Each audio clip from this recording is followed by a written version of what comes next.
Đi xa khuất trong lòng em biết nhớ anh, bao lỗi lầm khi đó em giờ mới biết xót xa. Khi tình kia tan biến, cho dù em níu kéo, nhưng sao nghe yêu thương kia quá mong manh. Bao lần nghe mặn đắng nơi bờ môi heo phát son, đã từ lâu em biết em thật khờ trong mắt anh. Nhưng đành thôi như thế, em chỉ biết câm nhiên, cho đôi chân phiêu du anh bước xa đi, chẳng bận tâm điều gì. Vì em yêu đuối nên đành như thế, nỗi đau kia nào vô nghĩa.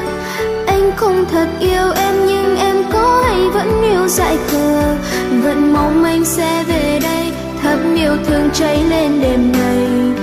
Nghe sao vội vàng như khói mây, tình đang say đắm em nào có biết, bóng dưng tan thành phù du.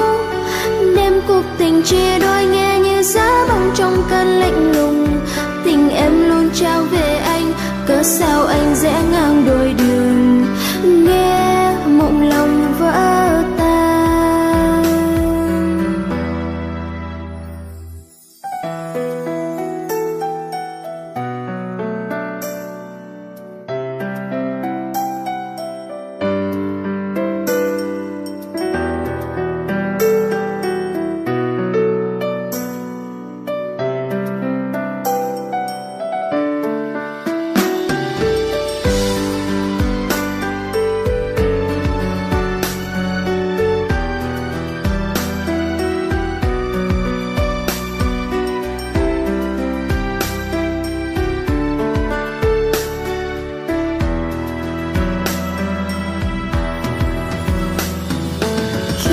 Đi xa khuất trong lòng em biết nhớ anh, bao lỗi lầm khi đó em giờ mới biết xót xa.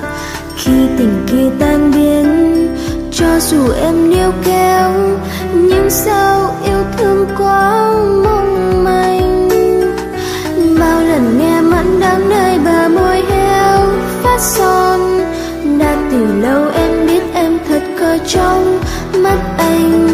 Nhưng đành thôi như thế, em chỉ biết câm nhiên, cho đôi chân phiêu du anh bước xa đi, chẳng bận tâm điều gì. Vì em yêu đuối nên đành như thế, nỗi đau kia nào vô nghĩa. Anh không thật yêu em nhưng em có hay vẫn yêu dại khờ, vẫn mong anh sẽ về đây, thầm yêu thương cháy lên đêm này. Nghe sao vội vàng như khói mây, tình đang say đắm em nào có biết, bóng dưng tan thành phù du. Đêm cuộc tình chia đôi nghe như giá băng trong cơn lạnh lùng, tình em luôn trao về anh, cớ sao anh rẽ ngang đôi đường, nghe mộng lòng vỡ tan. Tình đang say đắm em nào có biết, bóng dưng tan thành phù du. Đêm cuộc tình chia đôi nghe như giá băng trong cơn lạnh lùng, tình em luôn trao về anh, cớ sao anh rẽ ngang đôi đường.